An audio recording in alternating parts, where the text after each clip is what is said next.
se van a poder incorporar. Y sobre todo los virus, ¿no? No cumplen las características generales que deben de tener los seres vivos. Entonces, por eso es que un virus se considera parte dentro de la clasificación de los seres vivos. Simple y sencillamente es un segmento, un ente, algo que está apartado aún y no tiene metabolismo. Platicamos de cuáles son las formas y la importancia que tienen estos. Platicamos de manera general también cómo los virus pues tienen importancia tanto epidemiológica como importancia biológica. Y yo les comentaba que gracias a los virus es que se puede hacer la clonación, digo, la modificación transgénica, que son los alimentos transgénicos.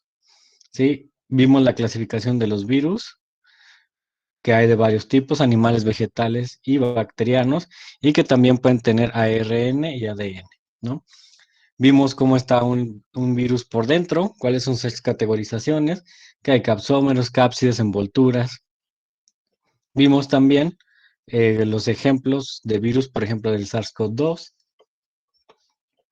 y hablamos acerca del proceso de replicación viral, cómo es que los virus pueden llegar a formar varios procesos infecciosos y cómo de uno se pueden llegar a hacer miles dentro de nuestro cuerpo, ¿no? Que es el proceso de replicación viral. También esto lo vimos y aquí les expliqué específicamente cómo ocurría y la clasificación, ¿no? Que con base al tipo de ácido nucleico que contengan es el tipo de virus que vamos a encontrar. Y las enfermedades causadas por los virus. Esto fue lo que vimos toda la clase pasada, ¿no? Entonces, pues prácticamente estamos conceptualizando a lo que viene siendo uno de los componentes de la diversidad, que es el virus. Entonces, para continuar con esto, el día de hoy vamos a trabajar la primera parte de tiempo con la siguiente actividad, que ahora sí bajo el encuadre la van a poder identificar. Por aquí está, por ahí veo que ya alguien entregó, ahorita checo que entregaron. Por ahí vamos a realizar un crucigrama sobre 15 conceptos acerca de los virus. Obviamente con pregunta y respuesta, bueno, obviamente con concepto y respuesta. Por ejemplo, no sé, es el componente principal de los virus, proteínas, y ya pones tu primer palabra. Segundo, ¿no?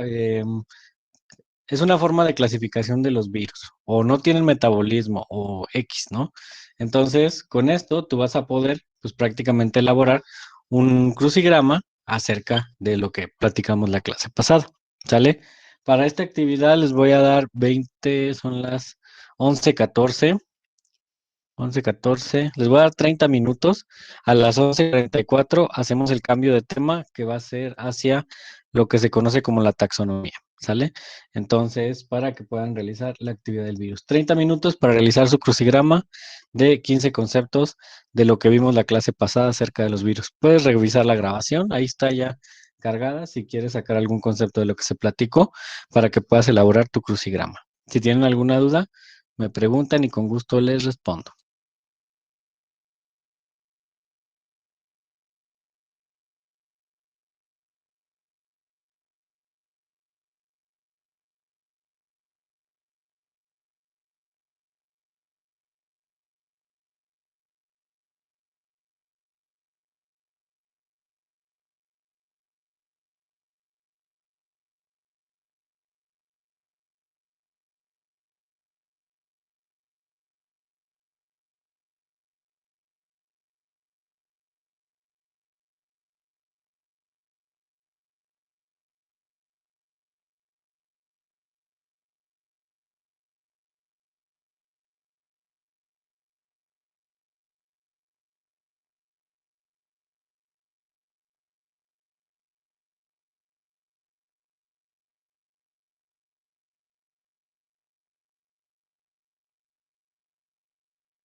Fabricio, estamos realizando la actividad de el Classroom que quedó pendiente en la semana pasada, que es la 14. En actividades y tareas, la actividad 14, elaborar un crucigrama de 15 elementos con respecto a los detalles importantes de los virus.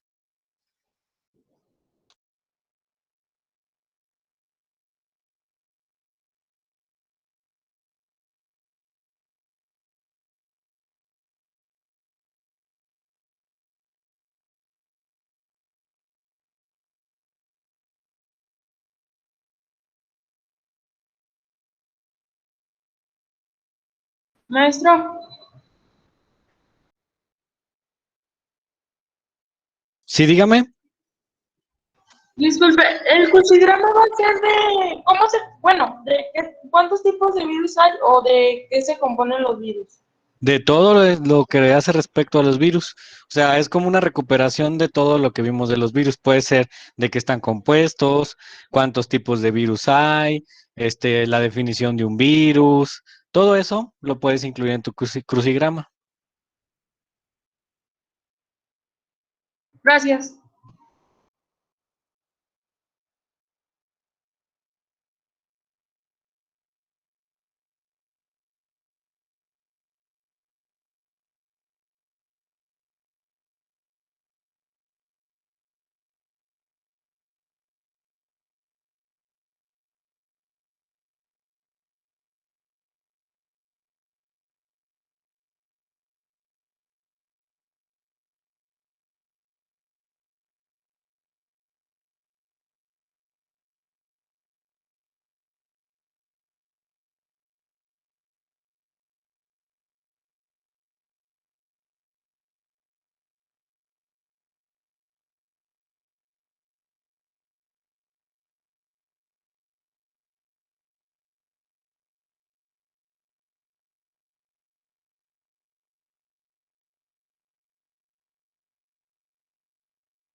Hola, Patrick.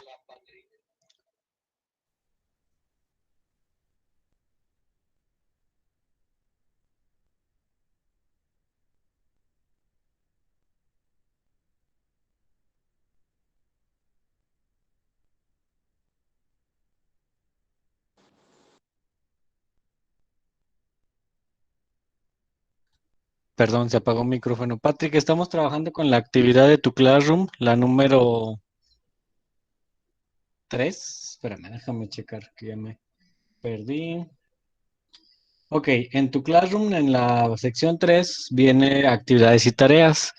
Ahí estamos elaborando la actividad número 14, que es un crucigrama acerca de la conceptualización de virus.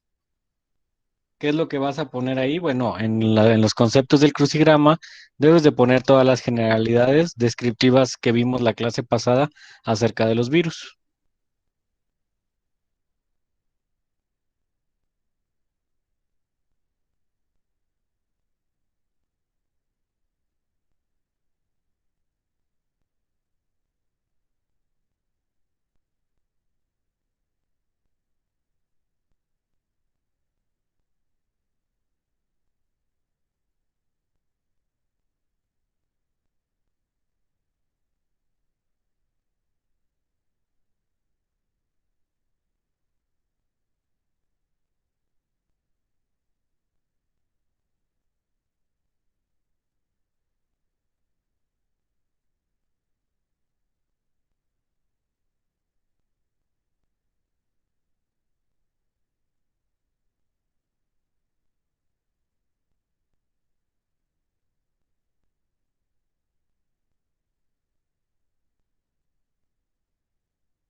¿Cómo van, jóvenes? Ya se acabó el tiempo.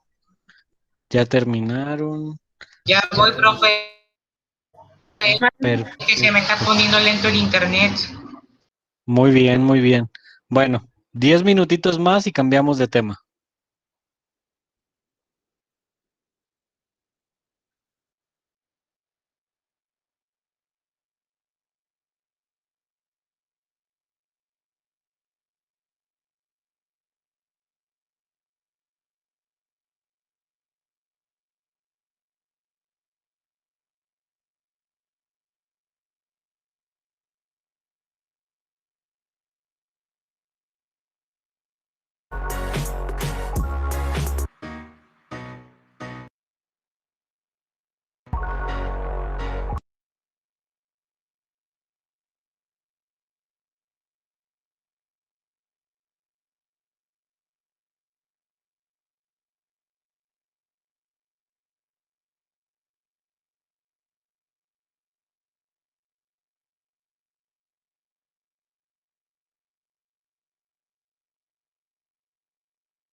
Muy bien.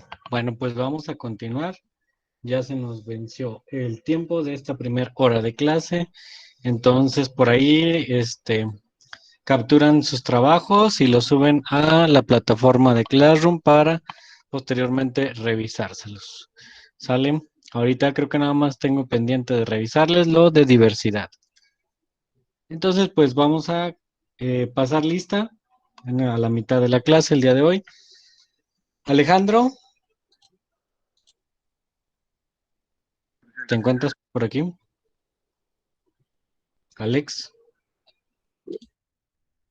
Ay, perdón. Es que no tenía el chat. Ahí está.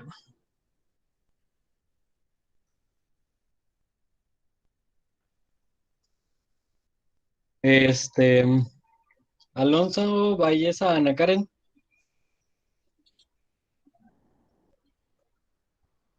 ¿No?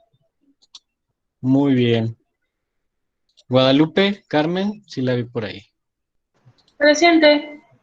Muy bien. López Silva, Citlali. Presente.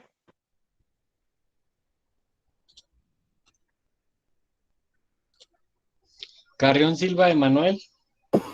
Presente. Loredo Méndez, Fernanda Itzel.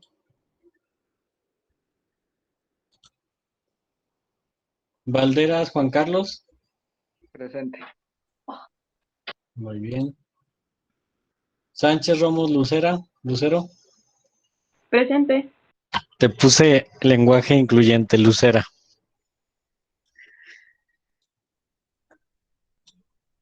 Ibarra Manuel.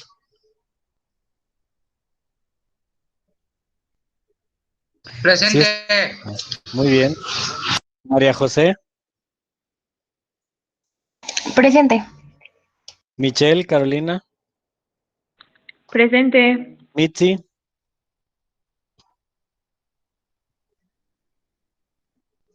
Mitzi. Monse. Tampoco. Presente. Muy bien. Paola. Presente. Patrick. También estaba. Presente. Roxana. También por ahí estaba. Presente. Jimena. Pérez.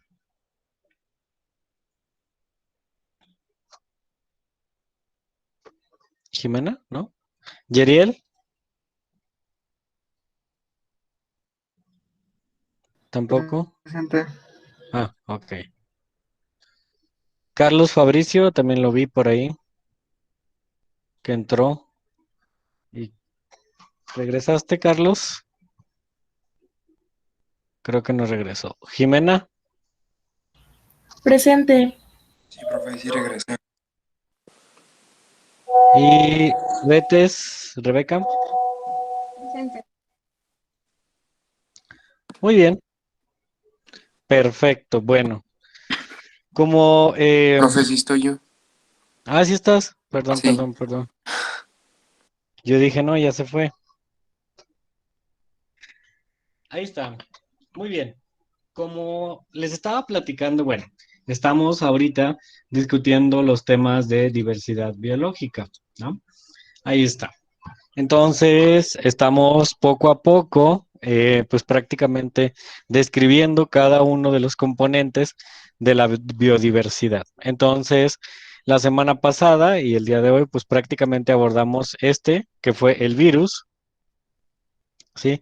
El virus, pues prácticamente está aparte dentro de la diversidad biológica. Ya ahorita con su actividad, pues les quedó más claro todavía por qué este elemento no se puede considerar dentro de algún reino o de algún dominio. ¿Sale? Entonces habíamos platicado que todos los demás seres vivos van a poder ser categorizados con base ya sea a los reinos o a los dominios, aunque de manera general la forma más práctica de agrupar a la diversidad y más correcta desde el punto de vista científico son los dominios. En tres dominios, 1, 2 y 3. Dominio arquea, dominio eucaria y dominio eubacteria. Estas son las famosísimas bacterias ancestrales. Aquí se incluyen los 4 reinos de los organismos especializados: protista, fungi, planta y animal. Y bueno, el reino bacteria estará aparte, dentro de este dominio. Y esta es la clasificación moderna de los seres vivos, aunque pues prácticamente todas pueden ser estudiadas o pueden ser consideradas para explicar las agrupaciones que existen en la biodiversidad. Es algo que no hay que olvidar y hay que tener muy presente, ¿sale?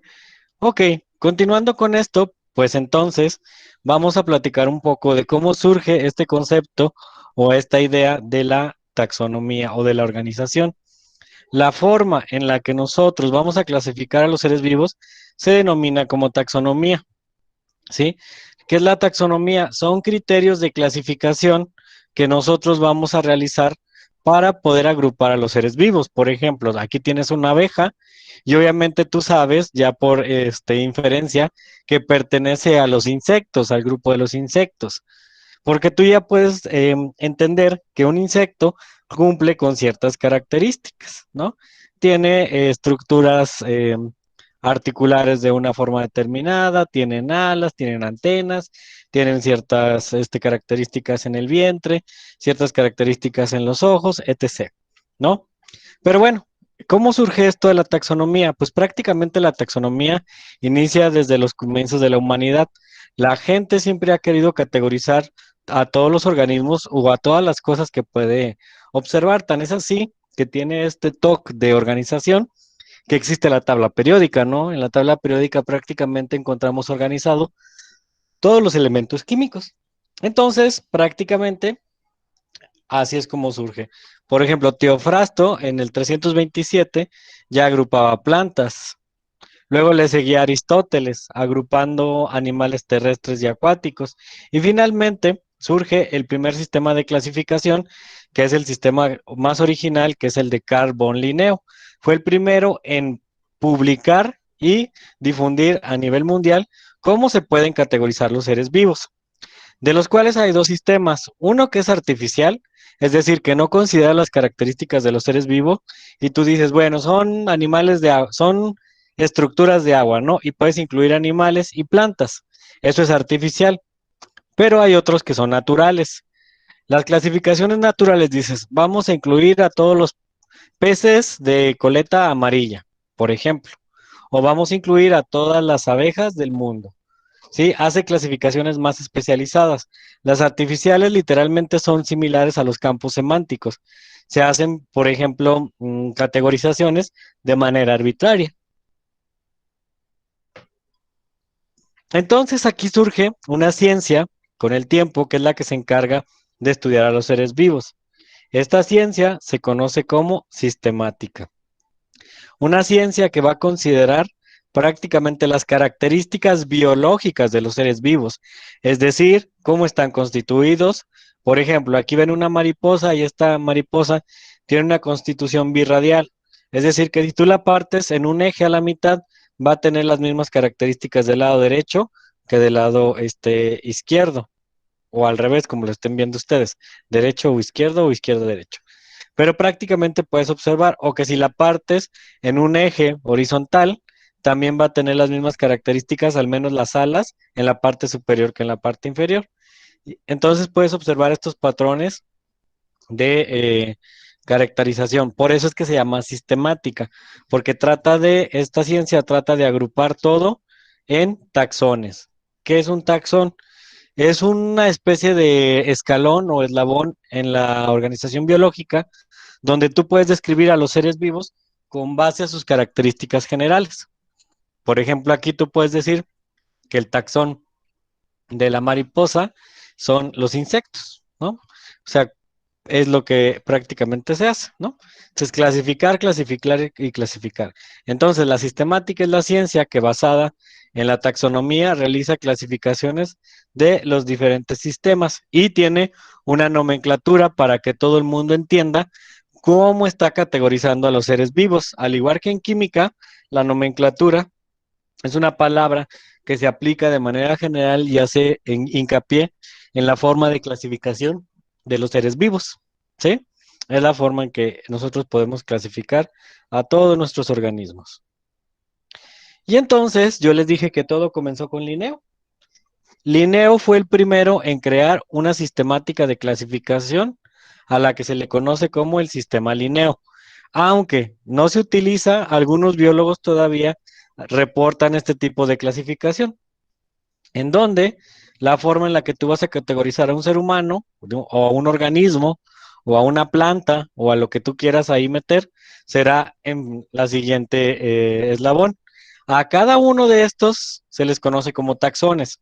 Reino es la primera sistema de clasificación de Linneo, es el primer taxón. El taxón de reino hace hincapié a que tú vas a categorizar a todos los seres vivos con base al reino donde se encuentren, ¿no? Entonces, si se encuentran en el reino monera, son bacterias. Si se encuentran en el reino planta, son plantas. Si se encuentran en el reino metazoo o animal, serán animales. Si son hongos, serán fungis, pero todos con base al reino que están organizados. ¿Sale? Ese es el primer taxón de clasificación. El segundo taxón es el filo. ¿Qué es el filo? ¿A qué características estructurales responden? Por ejemplo, aquí vemos que el filo responde a los cordados, es decir, que prácticamente los animales que pertenezcan a este rubro deben de tener ciertas características. Y aquí podemos observar cómo el filo para los humanos son los cordados, es decir, aquellos que tienen columna vertebral. Entonces, si te fijas, poco a poco vas avanzando en los taxones y vas categorizando. Es como hacer una separación especializada de los seres vivos. Y así es como puedes ir tú, pues prácticamente categorizando. Luego viene el segundo taxón, que es la clase. Si eres mamífero, recuerden que los mamíferos son aquellos que responden a que tienen un pelaje determinado y se alimentan con leche materna producida por glándulas mamarias. Entonces, ya es otro taxón. Hay el taxón de orden. ¿Qué eres? Mamíferos con clavículas y dedos prensibles. Eres un primate. A lo mejor, si estuviera clasificando un gato, sería un felino. Luego viene la familia, en donde yo voy a ver a qué familia pertenecen. Homínidos, primates con rostros relativamente planos y visión tridimensional. Hay libros especializados que te dan los órdenes, la familia, la clase, tú solamente ya vas especializadamente separando. Género, Homo, postura con postura erguida y cerebros grandes. Especie, Homo sapiens. Entonces, al final, somos la especie Homo sapiens, con género Homo, con familia homínida, con orden primate, con clase mamífero, con filo cordado y pertenecemos al reino animal. Esta se le conoce como clasificación de Linneo. Y tú puedes clasificar no solamente al humano, puedes también clasificar por ahí a los lobos, a las aves, a los felinos, a todos con este sistema. De hecho, todavía a veces se utiliza un poco para categorizar sobre todo a los del reino animal, ¿sí? Entonces el sistema Linneo, perdón, puede permitir esta categorización. Este es el primer sistema que se utilizó. Luego se evolucionó a uno que la mayoría de las personas no han querido abandonar, que es el sistema de Whittaker. El sistema de Whittaker, o Whittaker, como lo quieras nombrar, es el famoso de los 5 reinos que te enseñaron cuando tú estabas en la secundaria, seguramente. Seguramente tu profesor te enseñó que existían 5 reinos donde tú podías categorizar a todos los seres vivos, ¿no? Este nació en 1980. No, 1970 fue cuando surgió esta primera forma de organización.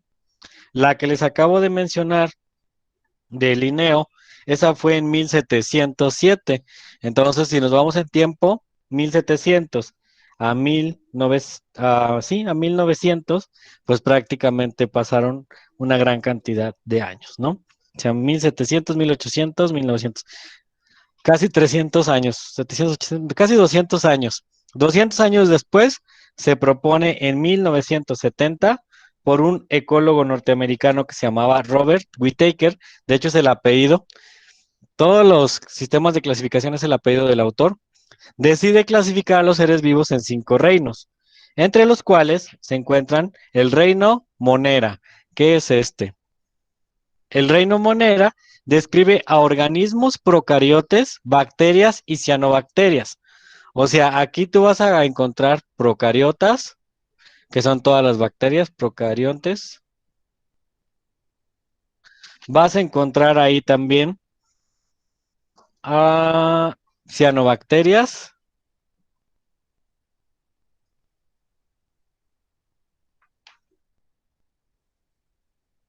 De manera general, ¿sí? Y luego propone el segundo reino, que es el metafita, que es el plantae, donde aquí vas a encontrar organismos con una característica singular. Primero, son eucariontes. Segundo, realizan fotosíntesis. Y tercero, son pluricelulares.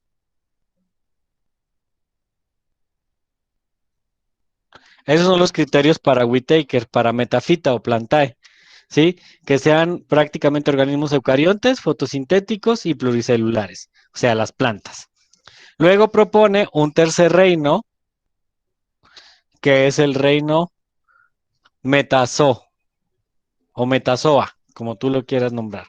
El metazoa es el reino de los animales. Igual que las plantas, somos organismos que tienen células eucariotas, pluricelulares, o sea, más de una célula pluricelular. Y finalmente, vamos a hacer organismos que absorbemos nutrientes, es decir, que no hacemos fotosíntesis. Por lo tanto, a esos organismos se les llama heterótrofos. Aquellos que absorben los nutrientes, estos serán autótrofos. Autótrofos. Sí, estas son las características para el reino animal. Luego viene el reino micota o fungi. Organismos que también son eucariotas.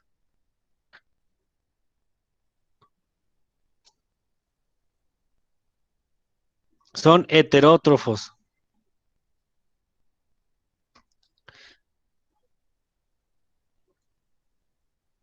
Y aquí hubo un problema porque hay unos que sí hacen fotosíntesis y hay otros que no hacen fotosíntesis. Por eso es que estos no se pudieron clasificar dentro del reino de las plantas, porque hay hongos que sí hacen fotosíntesis y hay órganos que no hacen fotosíntesis. Entonces, pues literalmente ahí entraron en un conflicto, aunque la mayoría de los hongos no realizan fotosíntesis.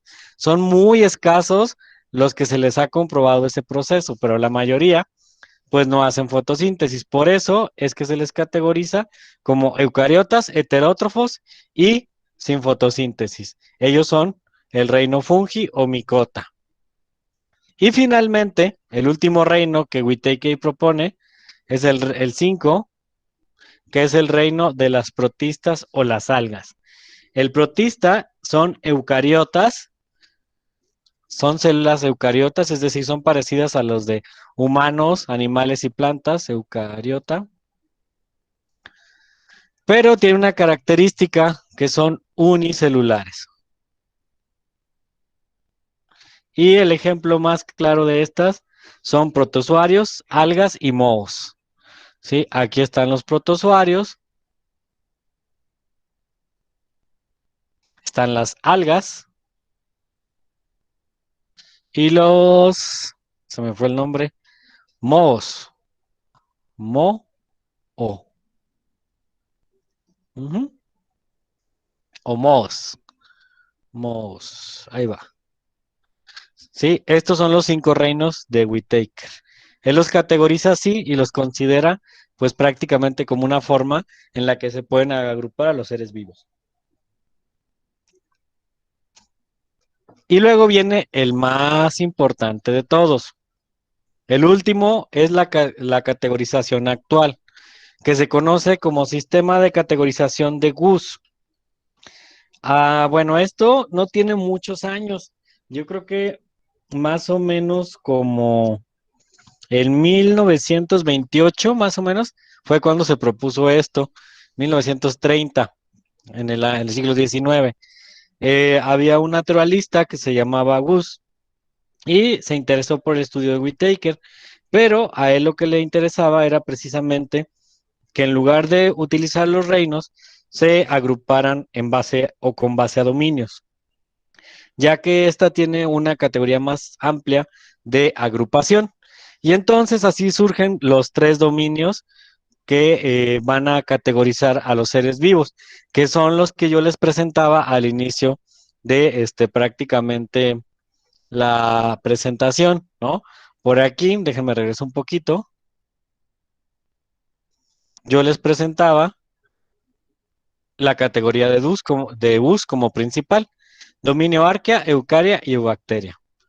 ¿Sale? Entonces, esa es la que nosotros en la actualidad debemos de respetar. ¿Qué características tiene? Bueno, tiene el dominio de las arcoebacterias, que son las bacterias más viejitas, aquellas que vivieron hace 3.500 millones de años. Y además tiene una característica, son bacterias extremas o superbacterias. Viven en ambientes salados, por lo que se dice que viven en un ambiente halófilo extremo. Bacterias, arqueobacterias, que viven en ambientes halófilos extremos. Viven en temperaturas altas como los volcanes. A esto se les considera como termoplásmicas. Viven en condiciones pantanosas donde hay mucho azufre y se les conoce como sulfolobus. Algunas que viven en los pantanos también, que tienen metano o bacterias metanogénicas. Y finalmente algunas que resisten el ácido, ¿no? Como tal, que son las termoacidófilas. Y de estas son todas las clasificaciones que les acabo de mencionar. Son prácticamente bacterias que las vas a encontrar en ambientes extremos, que no mueren, por ejemplo, con el calor, que no mueren con la sal, que no mueren con ninguno de los elementos que cualquier ser vivo pudiera perecer, ni con radiación. De hecho, las termoplasma serían las únicas que sobrevivieran si hubiera una guerra nuclear. ¿Sale? Luego viene el dominio eucaria. El dominio eucaria va a incluir a los reinos, a los hongos, a los protozoarios, ¿sí? Aquí otra vez hongos, a los animales y a los vegetales. Todas las células eucariotas, ¿sí? Y finalmente viene el dominio eubacteria.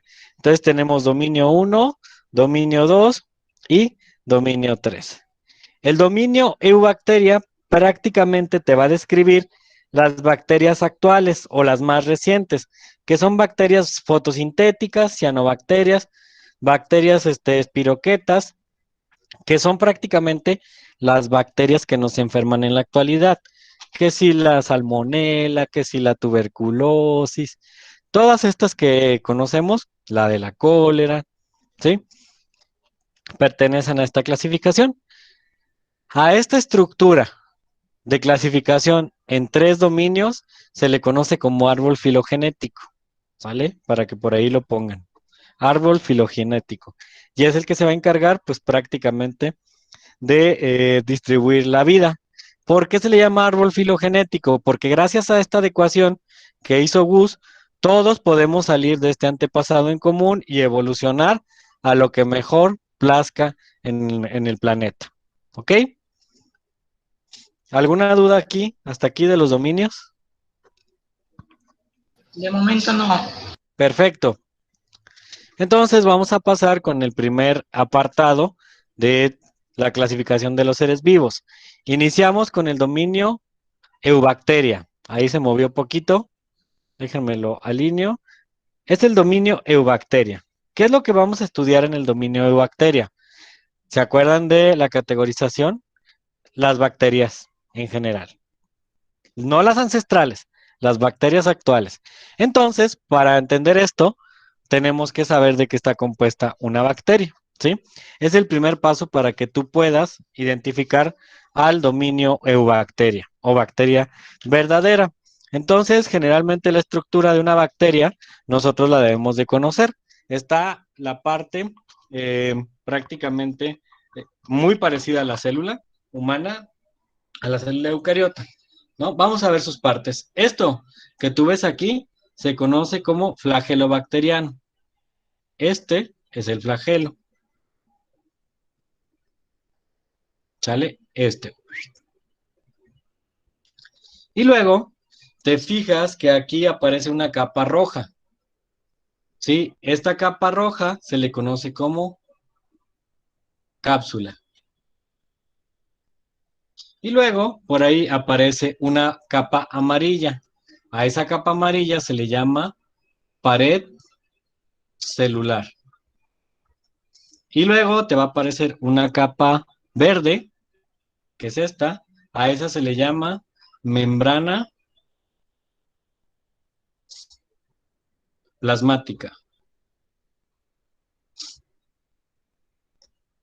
Y luego, después de eso, encontraremos por aquí adentro esto, que es prácticamente lo azul, es el citoplasma. Te fijas que tienen los mismos elementos que una célula eucariota, citoplasma. Y luego por aquí vas a ver estas bolitas, que seguramente ya te has de imaginar que son ribosomas.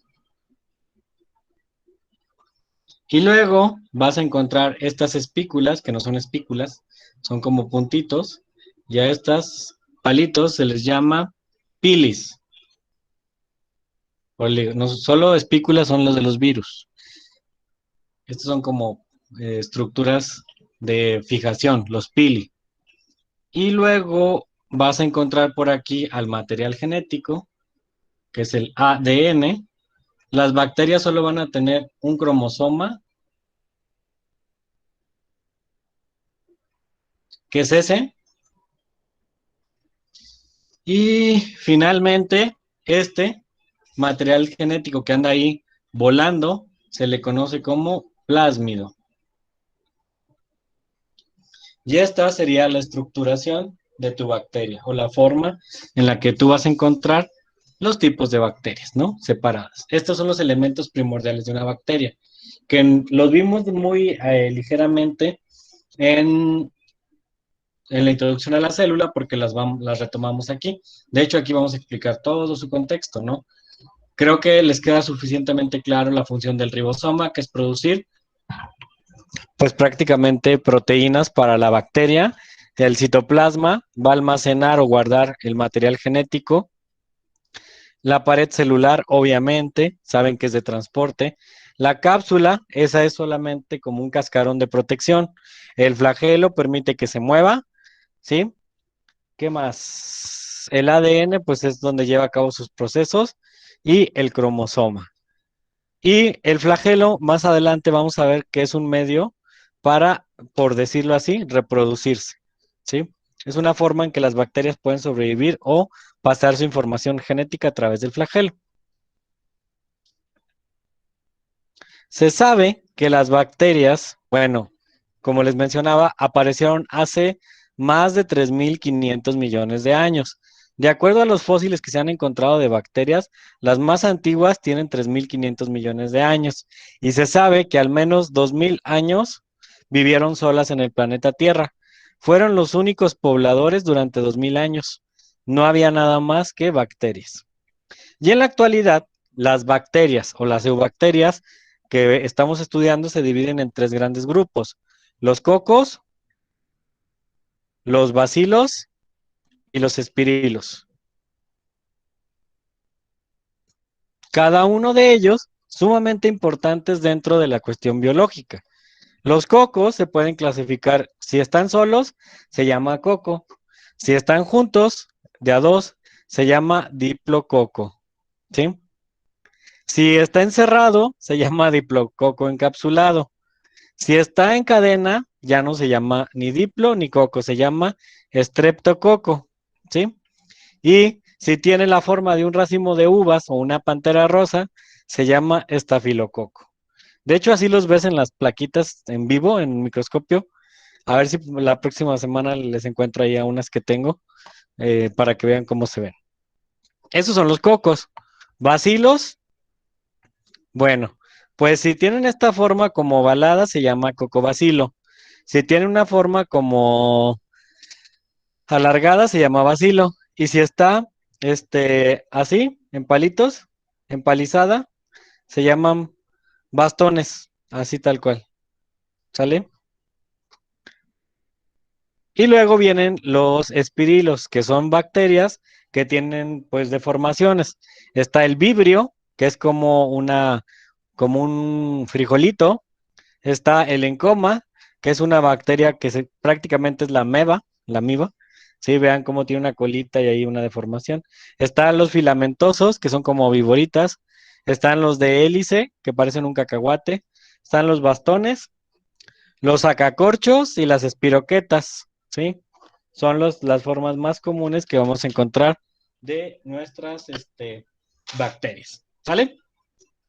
Muy bien. Entonces, pues prácticamente, como puedes observar, las bacterias son agrupaciones bastante complejas que nos permiten, pues prácticamente clasificar desde lo más pequeño la biodiversidad que existe en nuestro planeta. Ok. Entonces, continuamos con lo siguiente. Denme chance de checar dónde está. Por aquí. Por ahí en su Classroom ya les puse bastante material que pueden checar del dominio de bacteria.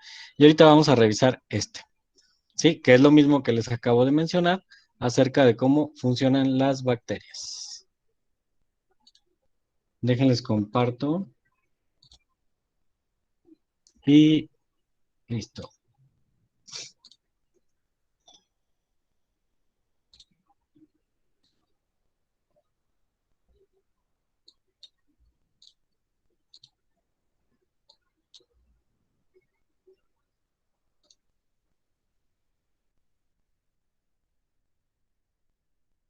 El origen de la vida en la Tierra está ubicado cronológicamente. Hace 3.800 millones de años, la creciente complejidad química del medio dio origen a las bacterias. Las bacterias son un grupo extraordinariamente diverso y abundante de microorganismos constituidos, cada uno por una célula procariota. El adjetivo procariota proviene del griego antiguo. Pro significa antes de y carion, núcleo.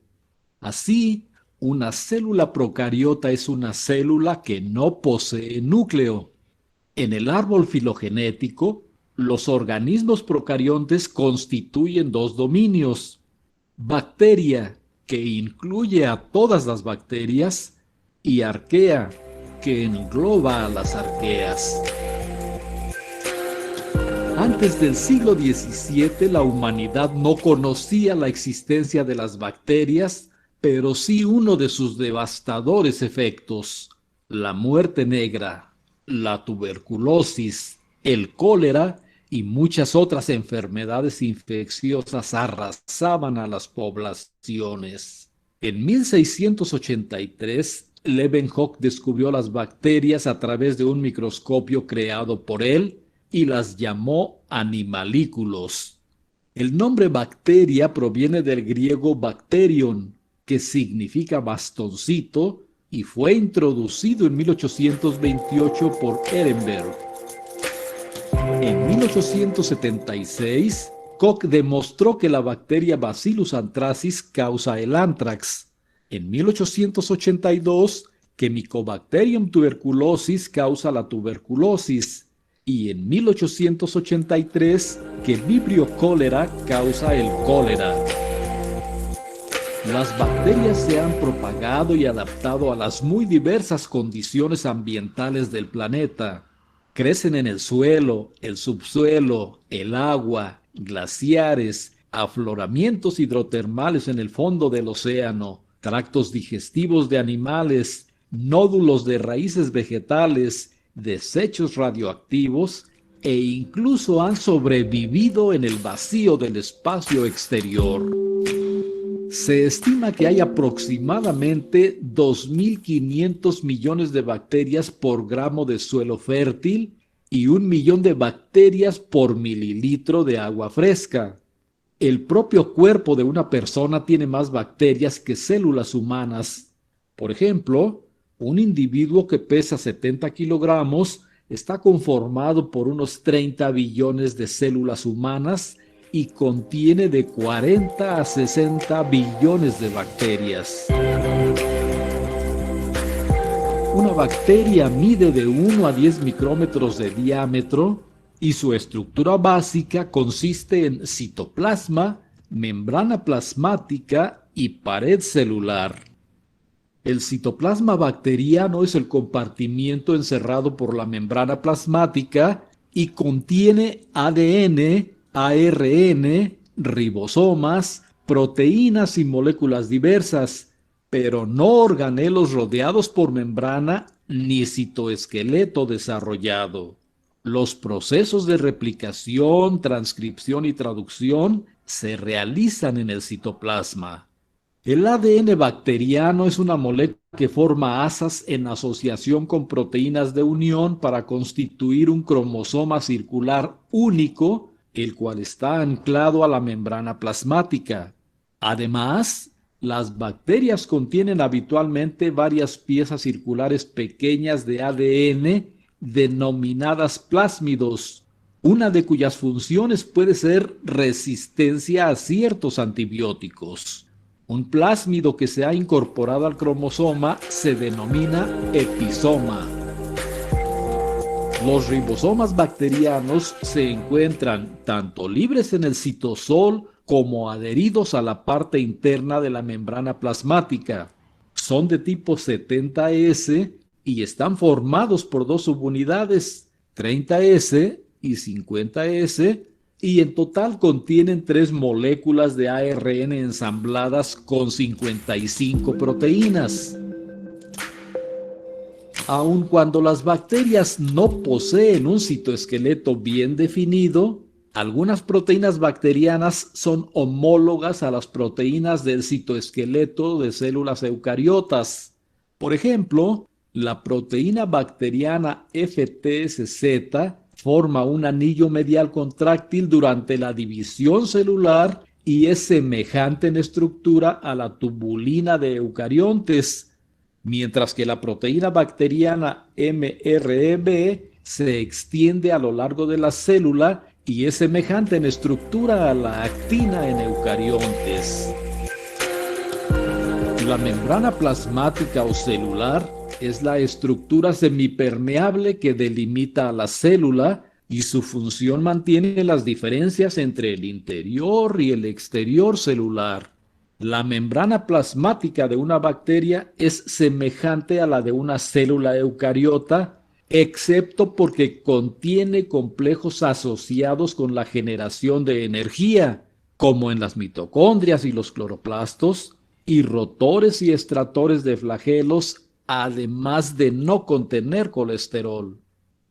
La pared celular es una cubierta rígida que confiere a la bacteria su forma característica y protección física. La bacteria produce su propia pared celular de peptidoglucano, constituido por cadenas paralelas de polisacáridos unidas transversal y covalentemente a péptidos. La cápsula bacteriana es una capa protectora formada generalmente por glucoproteínas y polisacáridos que las bacterias poseen en el exterior de su pared celular. Muchas bacterias poseen 1, 2 o más flagelos que les confieren la capacidad de movimiento. Un flagelo es un filamento helicoidal constituido por subunidades repetidas de la proteína flagelina. El flagelo puede girar como hélice por estar unido en su base a un rotor, el cual se desliza sobre un estator. El rotor y el estator están inmersos en la pared celular y la membrana plasmática. El gradiente electroquímico de protones a través de la membrana plasmática proporciona la energía de rotación del flagelo. al pasar los protones a través del estator y empujar el rotor. Al girar un flagelo en un ambiente líquido, la bacteria se desplaza. Es un desplazamiento comúnmente orientado por estímulos, ya sean químicos, luminosos o magnéticos. Un comportamiento que se denomina tactismo. Las fimbrias son filamentos proteínicos simples distribuidos sobre la superficie celular que la bacteria utiliza para adherirse a superficies sólidas o a otras células. Un pilus es un apéndice tubular corto que permite a una bacteria unirse a otra bacteria. Durante la conjugación bacteriana, el pilus se utiliza como conducto en la transferencia de ADN de una bacteria a otra.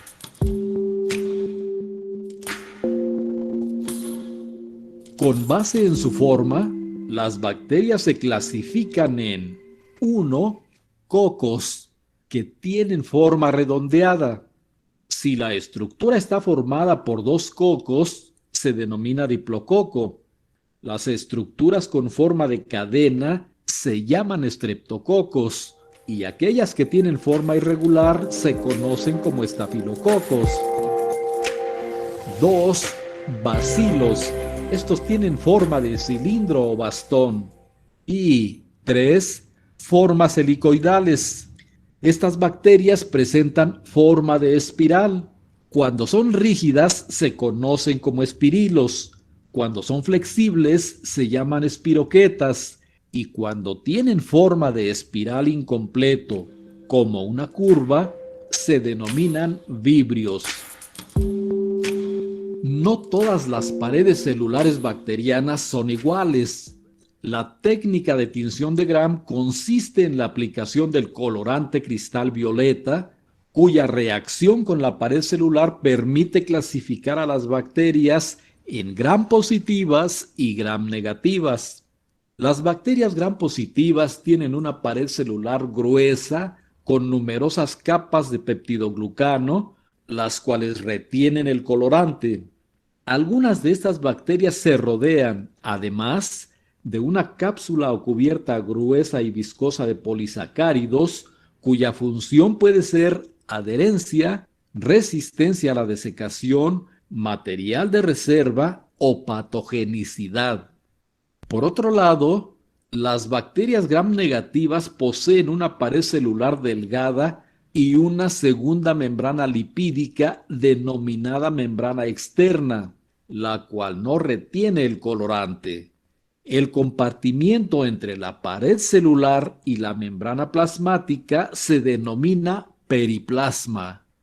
La pared celular de las bacterias es diferente de la que poseen arqueas, hongos y plantas, las cuales están hechas respectivamente de glucoproteína, quitina y celulosa.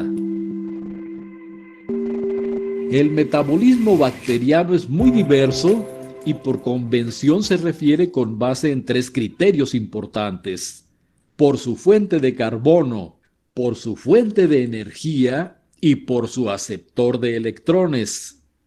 1. Por su fuente de carbono, lo que comúnmente se conoce como su forma de alimentación, las bacterias se clasifican en autótrofas y heterótrofas.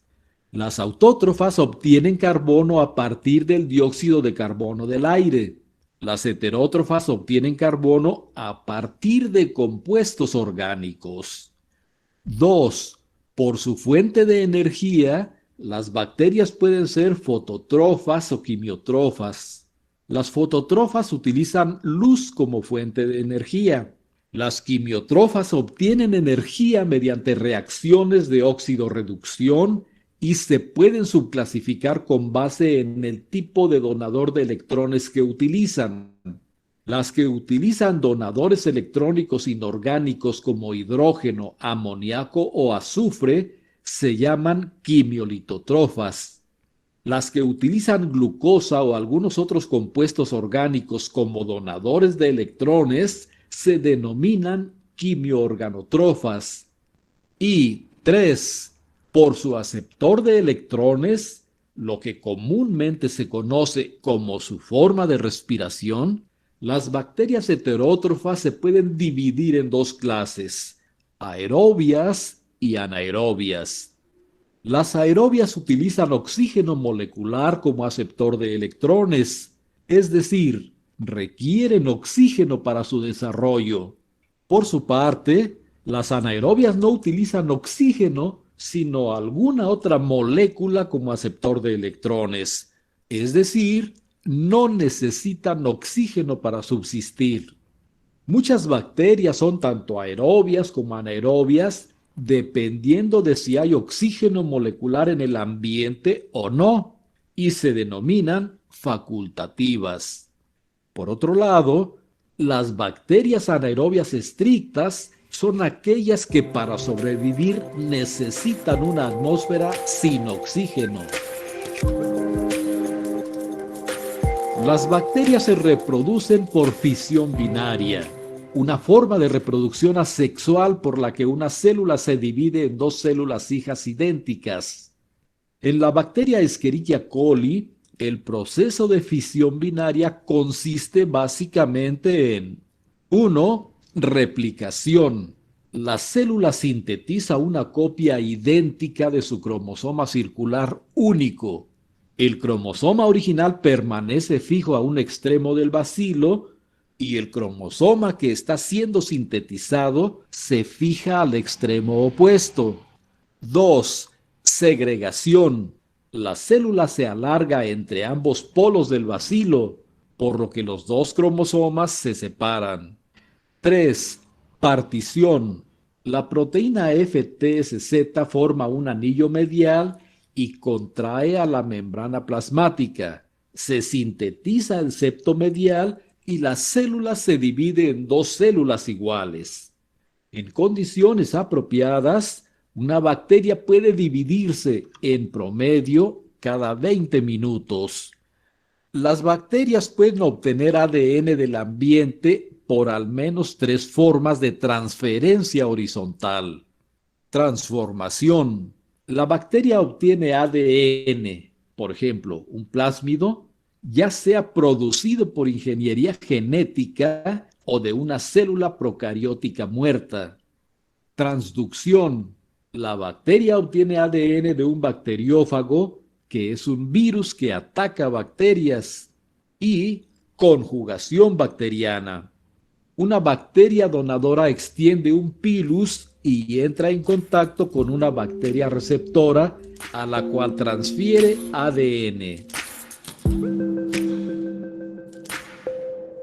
Algunas bacterias como Clostridium, Anaerobacter, Bacillus y otras pueden formar endosporas, estructuras muy resistentes cuya función es sobrevivir cuando las condiciones ambientales son adversas. Las endosporas permanecen en un estado latente y tienen una alta capacidad de supervivencia, pudiendo soportar luz ultravioleta, rayos gamma, calor, presión y desecación. Algunas endosporas que durante 250 millones de años habían permanecido atrapadas en roca, crecieron normalmente al ser incubadas en tubos de ensayo. En la naturaleza, una función ecológica de las bacterias es la descomposición de la materia orgánica en precursores simples como agua, dióxido de carbono, amoníaco y minerales, los cuales quedan disponibles en el ambiente para ser reutilizados en procesos de síntesis por las diferentes formas de vida. En tractos digestivos de animales rumiantes, como las vacas, las bacterias han establecido una relación de simbiosis. El rumiante come hojas para subsistir y las bacterias degradan la celulosa. La función biosintética de las bacterias también es fundamental. En el tracto digestivo humano, por ejemplo, diversas especies bacterianas fermentan carbohidratos complejos, convierten proteínas de la leche en ácido láctico y sintetizan ácido fólico, vitamina K y biotina. Las plantas son fotosintéticas, pero incapaces de fijar nitrógeno del aire. Dependen de bacterias fijadoras de nitrógeno como Rhizobium, Anabaea, Nostoc y Spirulina, que transforman el nitrógeno del aire en amoníaco y posteriormente en nitrato, la principal fuente de nitrógeno en el suelo para las plantas. Así, los animales dependen de las plantas y las plantas de las bacterias. En biotecnología, la actividad bacteriana se ha utilizado en procesos industriales como producción de insulina, anticuerpos y numerosos fármacos por ingeniería genética, control de plagas mediante productos biodegradables, los cuales son inocuos para otras especies, elaboración de alimentos fermentados como yogur, queso, mantequilla, vino y otros. En procesos de fermentación, las bacterias comúnmente se utilizan junto con levaduras y mohos. Producción de alcohol etílico, ácido acético y acetona. Y descomposición de basuras tóxicas y tratamiento de aguas residuales, etc. En la investigación científica, las bacterias han sido objeto de intensa investigación en todos los campos de la biología por ser microorganismos fáciles de manipular y de crecer con requerimientos mínimos, además de poseer altas tasas de reproducción y de mutación y una notable capacidad de adaptación al ambiente, genomas comparativamente menos extensos y procesos celulares menos complejos.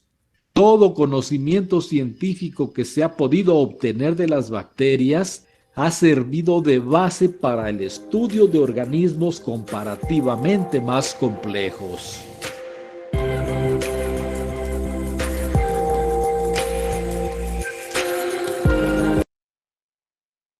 Muy bien. Bueno, como pueden observar, pues prácticamente la complejidad de las bacterias es notable y es de suma importancia no solo para, ¿cómo se podría decir? Para la subsistencia de las especies, sino que se ha comprobado pues que prácticamente son organismos transformadores. Muy bien. Perfecto, chicos. Bueno, pues por mi parte es todo el día de hoy. Espero que tengan un buen inicio de semana, aunque ya ahora es miércoles. Nos vemos el próximo viernes para continuar con los siguientes dominios, que es arquea y eucaria. Es lo que nos sigue.